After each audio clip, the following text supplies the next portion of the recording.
இந்த இடத்துல வந்துட்டு இப்போ திரௌபதியெல்லாம் விட்டுட்டு பாண்டவர்கள் பகவான் நோக்கி போறாங்க.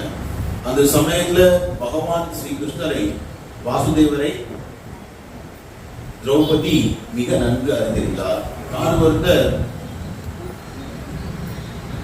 ஒரு பெண்ணாகப்பட்டவள் பகவானுடைய பக்திமய சேவையில் தொடர்ச்சியாக ஈடுபட்டு அவருடைய சிந்தனையில் ஈடுபட்டு இருக்கின்றாரோ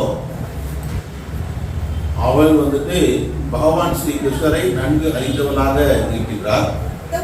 அப்போ ஃபர்ஸ்ட் விஷயம் என்னன்னா, அவங்க கணவன்மார்கள் வந்துட்டு பகவானுடைய விஷயங்களில் ஈடுபடுவதை அவர்கள் தடுப்பதில்லை.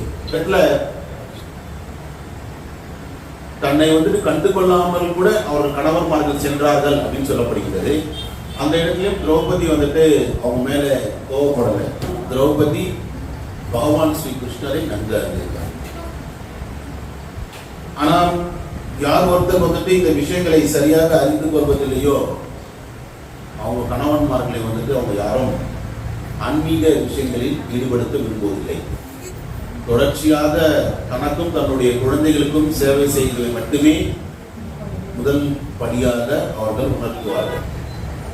இதனால் அவர்களுக்கு கிடைக்கக்கூடிய பலன் என்னவென்று பார்க்கும் பொழுது, தன்னுடைய கணவனை வந்துட்டு பக்தி சேவைக்கு வந்து அனுமதிப்பதனால் கிடைக்கக்கூடிய பலன், அல்லது அவர்களுக்கு துணை நிற்பதனால் என்ன பலன்,